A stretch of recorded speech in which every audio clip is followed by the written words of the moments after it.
विश्व युद्ध के दौरान द्वितीय विश्व युद्ध जो 1 सितंबर 1939 से 2 सितंबर 1945 तक चला, 1 सितंबर 1939 1939 से 2 सितंबर 1945 1945 तक चला, उस दौरान भारत में भी क्रांतिकारी विद्रोह तथा सशस्त्र विद्रोह होते रहे।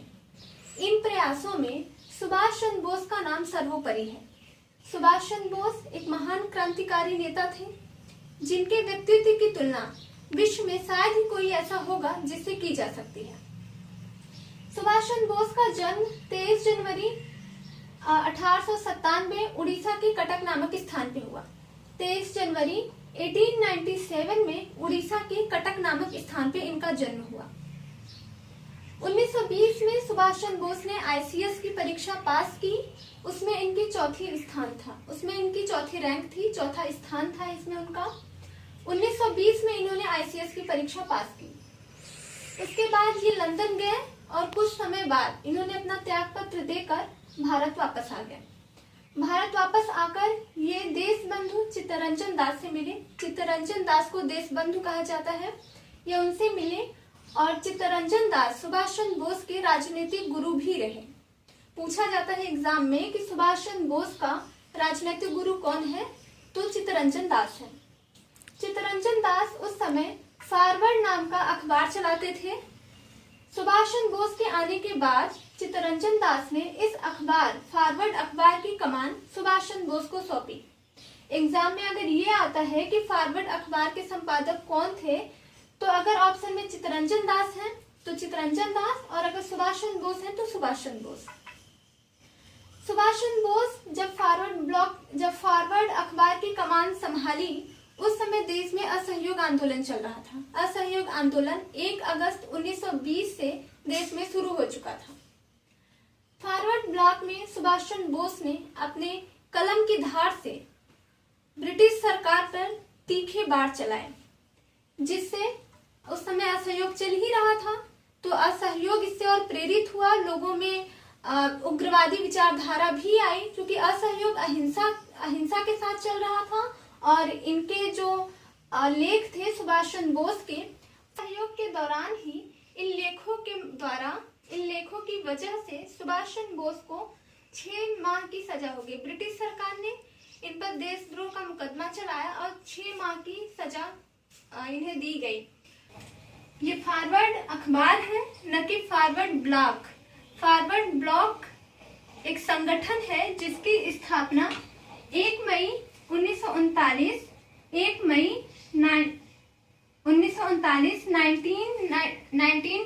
में हुई। इस फॉरवर्ड अखबार में इनके लेखों के द्वारा लिखे गए इनके लेखों के द्वारा सुभाष चंद्र बोस को असहयोग के दौरान 6 माह की जेल की सजा हुई। गुप्त सूत्रों से पता चलता है कि कलकत्ता कारपोरेशन का कर्मचारी जो सुभाष चंद्र बोस से बहुत प्रभावित था, उसने कोशिश की थी कि सुभाष चंद्र बोस को जेल से निकाल लिया जाए, लेकिन सुभाष चंद्र बोस ने मना कर दिया, क्योंकि वो एक स्वाभिमानी नेता थे। उन्होंने किसी की सहायता लेने से मना कर दिया। ये अब जेल जाना लगातार उनका शुरू हो गया था। ये पहली बार था जब वो जेल गए, और फिर इसके बाद वो अपने जीवन काल में कई बार जेल जाते रहे। 1923 में 1923 में कलकत्ता में वे मेयर चुने गए। कलकत्ता में मेयर रहते हुए कुछ ही समय बाद अक्टूबर 1924 में उन्हें गिरफ्तार कर लिया गया और उन्हें गिरफ्तार करके मांडले जेल में रखा गया। वहां से निकलने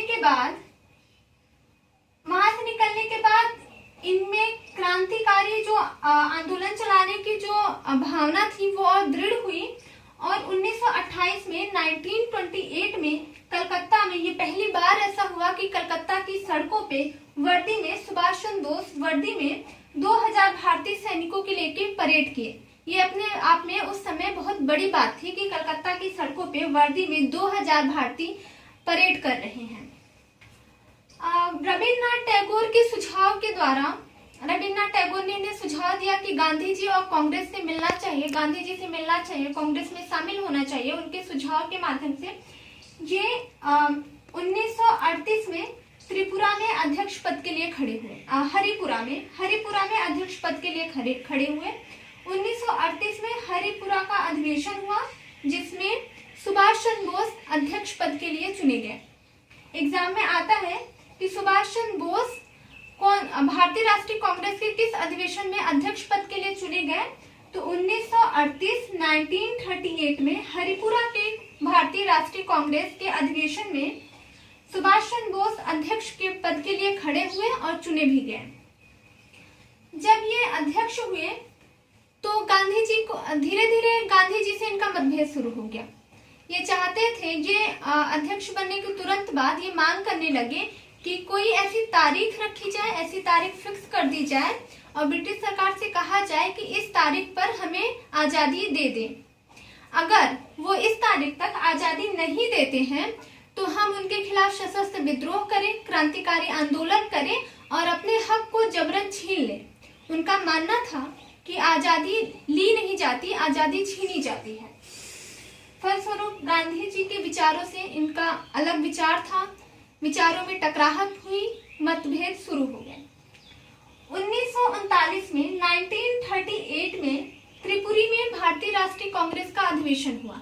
त्रिपुरी में, त्रिपुरा नहीं है, त्रिपुरा पूर्वोत्तर भारत का एक राज्य है और त्रिपुरी मध्य प्रदेश राज्य के जबलपुर जिले में एक स्थान है त्रिपुरी, जहाँ पे 1939 का 1939 का भारतीय राष्ट्रीय कांग्रेस का अधिवेशन हुआ जिसमें सुभाष चंद्र बोस खड़े हुए और गांधी जी से आशीर्वाद प्राप्त कर पट्टाभी सीतारामैया खड़े हुए। इसमें भी सुभाष चंद्र बोस अध्यक्ष चुने गए, लेकिन पट्टाभी सीतारामैया की हार पर गांधी जी ने कहा कि ये सीतारामैया की हार नहीं, ये मेरी हार है। ये एग्जाम में पूछा जाता है कि गांधी जी ने किस अधिवेशन में कहा कि पट्टाभी सीतारामैया की हार नहीं, ये मेरी हार है। तो 1939 के त्रिपुरी अधिवेशन में गांधी जी ने ये बात कही थी। सुभाष चंद्र बोस ने गांधी जी का सम्मान करते हुए अध्यक्ष पद से इस्तीफा दे दिया तथा 1939 के जो अध्यक्ष रहे वो राजेंद्र प्रसाद हुए। न सुभाष चंद्र बोस न पट्टाभी सीतारामैया 1939 में अध्यक्ष पद पर राजेंद्र प्रसाद आसीन हुए। एग्जाम में आता है कि सुभाष चंद्र बोस कितनी बार भारतीय राष्ट्रीय कांग्रेस के अध्यक्ष हुए? तो 2 बार हुए, 1938 में और 1939 में 2 बार भारतीय राष्ट्रीय कांग्रेस के अध्यक्ष हुए। कांग्रेस से अलग होने के बाद 1 मई 1939 में ही सुभाष चंद्र बोस ने एक फॉरवर्ड ब्लॉक नाम से संगठन बनाया। कई बार एग्जाम में पूछा जाता है कि फॉरवर्ड ब्लॉक की स्थापना कब हुई या फिर फॉरवर्ड ब्लॉक की स्थापना किसने की? तो फॉरवर्ड ब्लॉक की स्थापना 1 मई 1939 में हुई और सुभाष चंद्र बोस ने की। जब सेकेंड वर्ल्ड वार चल रहा था, उस समय सेकेंड वर्ल्ड वार चल रहा था, जब सेकेंड वर्ल्ड वार चल रहा था तो सुभाष चंद्र बोस ने उसका लाभ उठाया। उन्होंने सोचा कि हम इस समय यूरोप खुद युद्ध में उलझा हुआ है और हमें उसके शत्रु राष्ट्र से मिलके उसके अगेंस्ट अभियान छेड़ देना चाहिए। कहा जाता है शत्रु का शत्रु मित्र होता है। इसी धारणा के तहत सुभाष चंद्र बोस ने यूरोप के अगेंस्ट जर्मनी, जापान से मिलने की ठानी और उनसे सहायता लेके भारत को आजाद करने की सोची। उसी दौरान 13 मार्च 1940 में लंदन में पंजाब के सुनाम नामक स्थान के ऊधम सिंह ने लेफ्टिनेंट गवर्नर डायर को गोली मारी और उनकी हत्या कर दी। ऊधम सिंह पंजाब के एक क्रांतिकारी नेता थे जिन्होंने लंदन में जाकर 13 मार्च 1940 को लेफ्टिनेंट गवर्नर डायर की हत्या की थी। लेफ्टिनेंट गवर्नर डायर वही डायर हैं जिन्होंने 13 अप्रैल 1919 में जलियांवाला बाग हत्याकांड को अंजाम दिया था। जलियांवाला बाग हत्याकांड कराए जाने के बाद ऊधम सिंह ने ये संकल्प लिया था कि वो जनरल डायर की हत्या करेंगे और बदला लेंगे। उसी संकल्प के तहत ऊधम सिंह लंदन गए। 13 मार्च 1940 को लेफ्टिनेंट गवर्नर डायर को गोली मारकर उनकी हत्या कर दी। इसी दौरान सुभाष चंद्र बोस सावरकर से मिले। सावरकर ने सुभाष चंद्र बोस से कहा कि छोटे मोटे आंदोलनों से कुछ नहीं हो सकता, देश को आजाद कराना है तो रास बिहारी बोस की तरह बड़ा कांड करके, जैसे रास बिहारी बोस ने बम हमला किया था, उनकी रणनीति बनाई थी बम हमला की हार्डिंग पर। 1912 में देश की राजधानी बदली, कलकत्ता से दिल्ली हुई भारत की राजधानी। ब्रिटिश सरकार ने भारत की राजधानी 1912 में कलकत्ता से दिल्ली की। उस दौरान भारत के वायसराय लॉर्ड हार्डिंग थे। लॉर्ड हार्डिंग उस समय भारत के वायसराय थे। राजधानी बदलने के बाद चांदनी चौक में, दिल्ली के चांदनी चौक में उनका जुलूस निकल रहा था। लॉर्ड हार्डिंग का जुलूस निकल रहा था चांदनी चौक में। रास बिहारी बोस ने एक योजना बनाई कि हार्डिंग पर बम हमला करके उनका नेस्तनाबूद कर दिया जाए। हार्डिंग पर बम हमला हुआ, हार्डिंग बच गए, लेकिन इस केस की डिटेल खोजबीन के पश्चात ये पता लगा लिया गया कि रास बिहारी बोस का इसमें हाथ था। सारी रणनीति रास बिहारी बोस ने बनाई थी। फिलहाल रास बिहारी बोस बच निकले और वो यहाँ से भागकर जापान में शरण लिए। फिर वहां से ये सिंगापुर गए और रास बिहारी बोस उस समय सिंगापुर में थे। सुभाष चंद्र बोस जब सावरकर से मिले तो उन्होंने सुभाष चंद्र बोस को भी यही सलाह दी कि रास बिहारी बोस की तरह बड़ा काम करना चाहिए, छोटे मोटे आंदोलनों से आजादी नहीं प्राप्त हो सकती है। इस दौरान सुभाष चंद्र बोस को जुलाई 1940 में भारत सुरक्षा कानून के तहत गिरफ्तार कर लिया गया। भारत सुरक्षा कानून के तहत सुभाष चंद्र बोस को 1 जुलाई 1940 में गिरफ्तार कर लिया गया, जिसके खिलाफ सुभाष चंद्र बोस ने जेल में ही अनशन किया कि उन्हें छोड़ा जाए। उनके अनशन से भयभीत होकर ब्रिटिश सरकार ने उन्हें छोड़ दिया।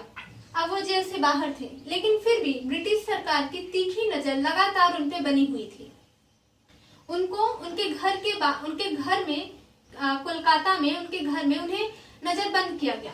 सुभाष चंद्र बोस कहीं भी बाहर आ जा नहीं सकते थे। इस दौरान सुभाष चंद्र बोस ने अपनी दाढ़ी बढ़ाई, अपने वेशभूषा बदले और वो वहां से निकल जाने की ठान ली। सुभाष चंद्र बोस भगत राम के साथ अपने घर से रात को छुप के ब्रिटिश सरकार की नजरों से बच के वहां से निकल पड़े और फिर वो वहां से काबुल गए। पेशावर होते हुए वहां से काबुल गए। पठानी भेष में वो काबुल में एक गूंगे के रूप में, एक गूंगा बन के कि उनकी आवाज से लोगों को समझ ना आए कि वो कौन है, गूंगा बन के मस्जिद में उन्होंने रात बिताई। जब वे कोलकाता से निकले तो वे कार में थोड़ी दूर कार में गए, फिर टट्टुओं पे गए, ट्रक से होते हुए वो बड़ी मुश्किल से, सर्दियों का टाइम था, वो बड़ी मुश्किल से काबुल पहुंचे और फिर काबुल से वो जर्मनी गए। जर्मनी में जाके वो हिटलर से मिले। जर्मनी से जाके वे हिटलर से मिले। जर्मनी में ही हिटलर ने उन्हें नेताजी की उपाधि दी। हिटलर ने उन्हें नेताजी के नाम से संबोधित किया। पूछा जाता है एग्जाम में, कई बार प्रश्न आता है कि नेताजी, सुभाष चंद्र बोस की जो उपाधि है नेताजी, वो किसने दी? तो हिटलर ने दी। ये 16 फरवरी 1941 को अपने घर कोलकाता से भागे थे तथा वहां से काबुल से जर्मनी पहुंचे, जहां पे हिटलर ने इन्हें नेताजी की उपाधि दी। जर्मनी के लोग इन्हें ओरलैंडो मजोटा के नाम से पुकारते थे। इनका एक उपनाम है ओरलैंडो मजोटा, जो एग्जाम के पॉइंट ऑफ व्यू से बहुत इंपॉर्टेंट है कि ओरलैंडो मजोटा उपनाम किसका है? तो सुभाष चंद्र बोस का है। ये जर्मनी से जापान पहुंचे, क्योंकि जापान भी अब उस समय युद्ध में भाग लेने लगा था। द्वितीय विश्व युद्ध चल ही रहा था।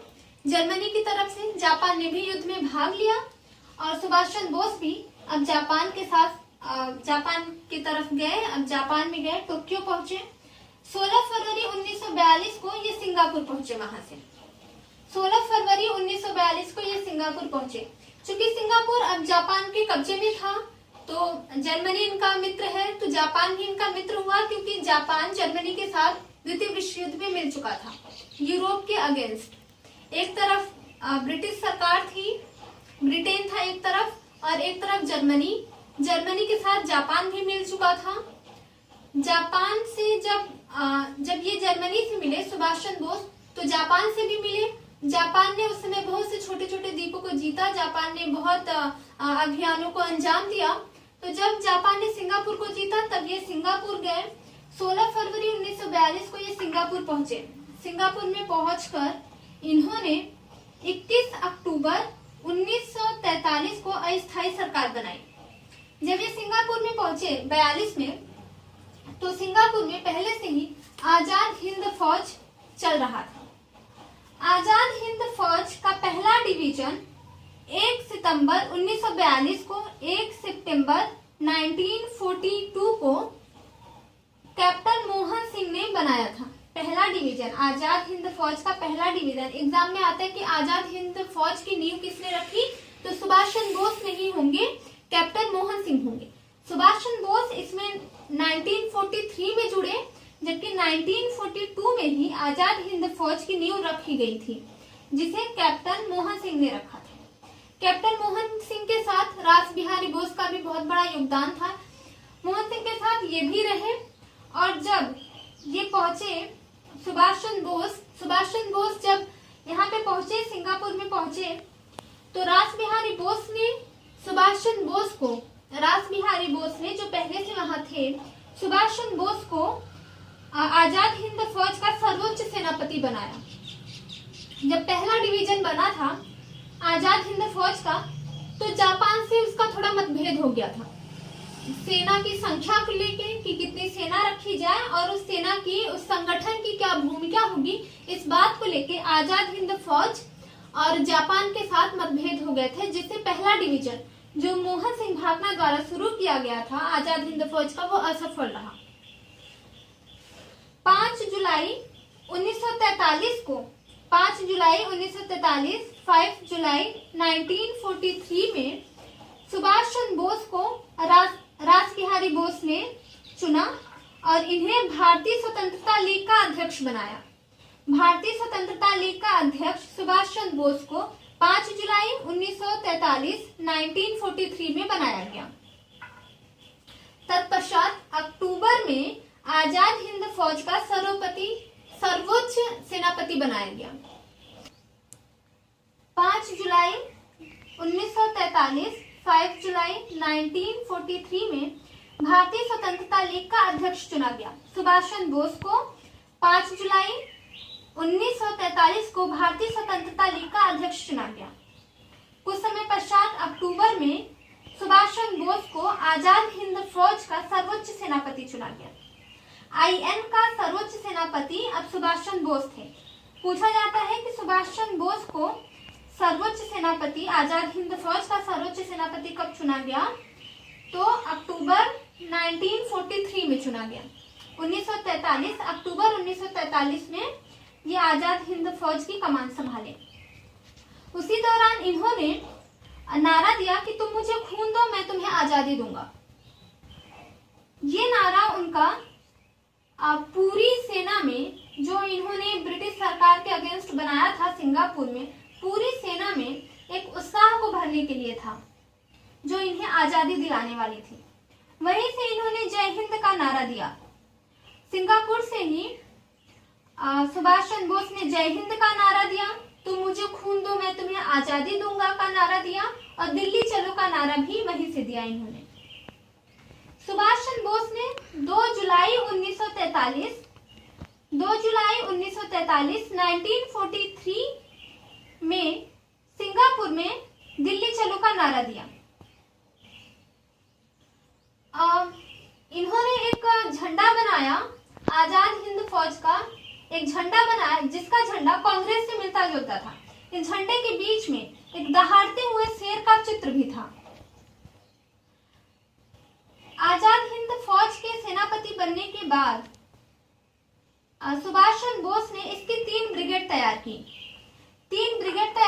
पहला ब्रिगेड था सुभाष ब्रिगेड, इनके नाम से सुभाष ब्रिगेड, और दूसरा जवाहरलाल नेहरू के नाम से नेहरू ब्रिगेड, तथा तीसरा महात्मा गांधी नाम से महात्मा गांधी के नाम से गांधी ब्रिगेड।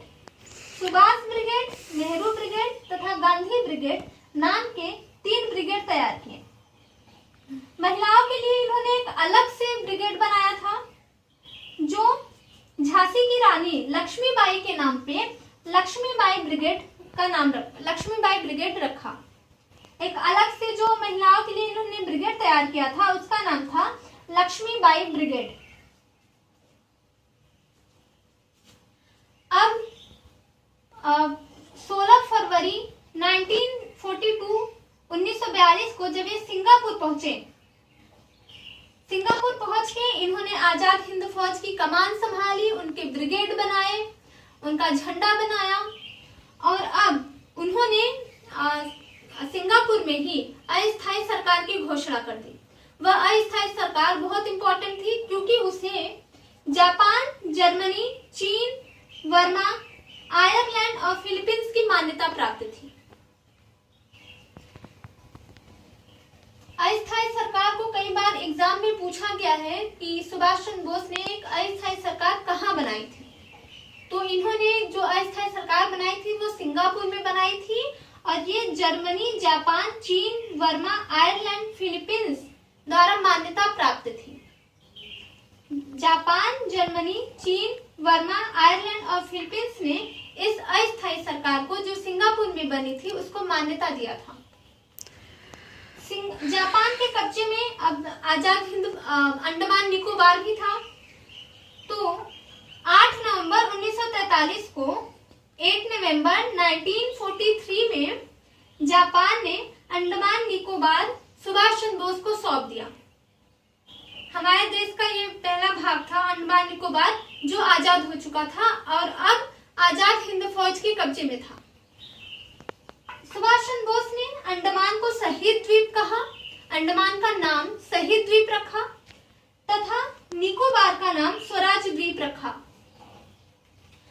आजाद हिंद फौज के द्वारा सुभाष चंद्र बोस के द्वारा अंडमान निकोबार का नाम बदलकर क्रमशः शहीद द्वीप और स्वराज द्वीप रखा गया। अब जो सरकार बनी थी सिंगापुर में अस्थायी सरकार, वो एग्जाम में पूछा जाता है कि सिंगापुर में पहले ऐसे प्रश्न बनते थे कि जो सरकार बनी वो कहाँ बनी, तो वो सिंगापुर में बनी। अस्थायी सरकार सुभाष चंद्र बोस द्वारा जो स्थायी सरकार बनी थी वो सिंगापुर में बनी थी। अब इससे एक कदम आगे बढ़ के प्रश्न आते हैं कि सुभाष चंद्र बोस द्वारा सिंगापुर में जो स्थायी सरकार बनी वो सिंगापुर में कहाँ बनी, तो वो कैथे सिनेमा हॉल में बनी थी। कैथे सिनेमा हॉल सिंगापुर में है। वहां पे सुभाष चंद्र बोस ने एक अस्थायी सरकार बनाई और अब आजाद हिंद फौज ब्रिटिश सरकार से चुनौती लेने के लिए तैयार था, ब्रिटिश सरकार से लोहा लेने के लिए तैयार था। कोहिमा को जीतने के लिए आगे बढ़ा। आजाद हिंद फौज अपनी 20,000 से 25,000 सैनिकों को लेकर कोहिमा जीता और फिर आगे बढ़ा। जिस गति से कोहिमा को जीतकर इम्फाल की ओर कूच किया, इतना बड़ा सैनिक अभियान था, इतने ज्यादा लोग थे उसमें सुभाष चंद्र बोस के नेतृत्व में। सुभाष चंद्र बोस के द्वारा सिर्फ कहना ही काफी था कि अब हमें युद्ध करना है, क्योंकि उस समय द्वितीय विश्व युद्ध चल रहा था, यूरोप उलझा हुआ था जर्मनी, जापान और अन्य देशों के साथ, तो इस समय हम उस पर अटैक कर सकते थे। इसलिए सुभाष चंद्र बोस ने कोहिमा को जीता और कोहिमा को जीतकर इम्फाल की ओर कूच कर दिया। जिस गति से कोहिमा को जीतकर इम्फाल की ओर कूच किया, सैनिक अभियानों के इतिहास में चमत्कारी और दिशाबोधक था। उस समय शायद ही ऐसा कोई अभियान हुआ होगा जिसमें इतनी बड़ी संख्या में इतने ज्यादा लोग उत्साहित होकर ब्रिटिश सरकार से लोहा लेने को तैयार थे। ये इम्फाल की ओर तो चल दिए थे, रास्ता इतना आसान नहीं था, मौसम खराब था, रास्ता संकटों भरा था और जो इनके सैनिक थे, आजाद हिंद फौज के जो सैनिक थे, उन्हें अपने घोड़ों और अपने हाथियों के मांस खा के अपने जीवन की रक्षा करनी पड़ी। जिस तरीके से राणा प्रताप ने घास की रोटियां खाई, उसी तरीके से आजाद हिंद फौज के सैनिकों ने घास की रोटी खाई, अपने घोड़ों और हाथियों के मांस खा के अपने जीवन की रक्षा की। उस समय वो कितनी बड़ी बात थी, उनके अंदर अपनी मातृभाषा के लिए कितना, अपनी मातृभूमि के लिए कितना प्रेम था, कितना लगाव था कि वो अपने घोड़ों और हाथियों के मांस खा रहे हैं, घास की रोटियां खा रहे हैं और अपने देश के लिए लड़ रहे हैं। सुभाष चंद्र जी का, नेताजी का कितना बड़ा प्रभाव था कि वो इतनी बड़ी सेना को अपने बल पे कूच करने के लिए तैयार कर रहे थे। मौसम खराब होने के नाते जापान का भी साथ नहीं मिल रहा था, अतः ये अकेले ही इतने बड़े अभियान पर चल दिए। नागा पहाड़ी पर और कोहिमा पर्वत शिखर पर आजाद हिंद फौज का झंडा फहराया गया। नागा पहाड़ी पर और कोहिमा पर आजाद हिंद फौज का झंडा फहराया गया। इसी दौरान 7 मई 1945 को 1945 को जर्मनी ने अपनी पराजय स्वीकार कर ली। जर्मनी की पराजय स्वीकार करते ही आजाद हिंद फौज की सेनाओं का मनोबल थोड़ा नीचे गिरा। फिर अमेरिका ने जापान के हिरोशिमा और नागासाकी पर बम गिराए, जो इनके लिए एक दुखद घटना रही, क्योंकि इनका साथ देने के लिए जापान और जर्मनी ही थे और जर्मनी अब पराजय स्वीकार कर चुका था। जापान की भी कमर टूट गई थी। उसके हिरोशिमा और नागासाकी पे परमाणु बम विस्फोट हुआ था। तत्पश्चात 15 अगस्त 1945 को जापान ने भी अपनी पराजय स्वीकार कर ली। जापान करता भी क्या, उसके ऊपर अटैक हो रहे हैं, उसके हिरोशिमा नागासाकी पे इतने बड़े अटैक हुए, फलस्वरूप 15 अगस्त 1945 को जापान ने अपनी पराजय स्वीकार कर ली। जापान के पराजय स्वीकार करते ही आजाद हिंद फौज पर ब्रिटिश सरकार की रस्साकसी शुरू हो गई। अब ब्रिटिश सरकार के कब्जे में आ चुका था आजाद हिंद फौज। इस अभियान में आजाद हिंद फौज सफल तो नहीं हुआ, लेकिन फिर भी एक बेजोड़ मिसाल कायम की अपनी देशभक्ति के लिए। शायद ही उस समय किसी के मन में ऐसी देशभक्ति रही होगी। आजाद हिंद फौज ब्रिटिश सरकार के कब्जे में थी। ब्रिटिश सरकार के कब्जे में आजाद हिंद फौज के लगभग 30,000 से 35,000 युद्धबंदी थे। ये एक बहुत बड़ी संख्या थी। इन्हें लाल किले में लाया गया तथा इनके कर्नल और मेजर सहित इन पर ट्रायल चले। लाल किला में जब इन पे मुकदमा चल रहा था तो पूरा देश इनकी तरफ था। लाल किले के बाहर हिंदुस्तानियों की एक आवाज, सहगल ढिल्लो शाहनवाज की शोर से पूरा भारत, पूरा देश गुंजायमान था। रेड फोर्ट ट्रायल पूरे विश्व में विख्यात हुआ। लाल किले में एनआईए पर जब मुकदमा चल रहा था तो इनकी तरफ से, युद्धबंदियों की तरफ से, आजाद हिंद फौज की तरफ से तेज बहादुर सप्रू, जवाहरलाल नेहरू तथा भोला भाई देसाई ने मुकदमा लड़ा। तेज बहादुर सप्रू का युद्धबंदियों को छुड़ाने में अहम योगदान है। लाल किले पर सुनवाई नवंबर 1945 से जनवरी 1946 तक चला। एग्जाम में पूछा जाता है कि लाल किले में किसके अगेंस्ट ट्रायल चल रहा था, तो लाल किले में आजाद हिंद फौज के युद्धबंदियों के लिए ट्रायल चल रहा था और वह ट्रायल नवंबर 1945 से जनवरी 1946 तक चला। नवंबर 1945 से जनवरी 1946 तक लाल किले में आजाद हिंद फौज के युद्धबंदियों के लिए मुकदमा चला। इसमें कर्नल प्रेम सहगल, गुरु बख्श सिंह ढिल्लो, मेजर शहनवाज खान मुख्य थे। एग्जाम में पूछा जाता है कि प्रेम सहगल, गुरु बख्श ढिल्लो और मेजर शहनवाज खान का संबंध किससे है, तो इनका संबंध आजाद हिंद फौज से है। क्योंकि आजाद हिंद फौज में जो सबसे अहम नाम उभर कर आता है वो सुभाष चंद्र बोस का नाम आता है। फिर भी एग्जाम में इनसे भी प्रश्न बनते हैं, इनका भी बहुत योगदान था, इन पे ट्रायल चलाया गया था। हालांकि सुभाष चंद्र बोस का उसके बाद वो वहां से जा चुके थे और उनका कुछ पता नहीं है, आज भी उनका पता नहीं है। उनकी मृत्यु एक रहस्य बन के रह गई है। तत्पश्चात कर्नल प्रेम सहगल, गुरु बख्श सिंह ढिल्लो, मेजर शहनवाज खान पर मुकदमा चला। और बाहर जब मुकदमा चल रहा होता था लाल किले में, तो लाल किले के बाहर देश की पूरी जनता उमड़ कर नारे लगाती थी। हिंदुस्तानियों की एक आवाज, सहगल ढिल्लो शाहनवाज। कुछ दस्तावेजों से, कुछ जो ब्रिटिश सरकार के दस्तावेज हैं, उन दस्तावेजों से पता चलता है कि जो 30-35 हजार युद्धबंदी पकड़े गए हैं, उनके अलावा भी ऐसे बहुत से युद्धबंदी थे जिन्हें पहले ही ब्रिटिश सरकार ने गोली मार दी थी, फांसी दे दी थी, उनकी हत्याएं करवा दी गई थी, उनको तोपों में भर के उड़ा दिया गया था। जिस समय करो या मरो का नारा दिया,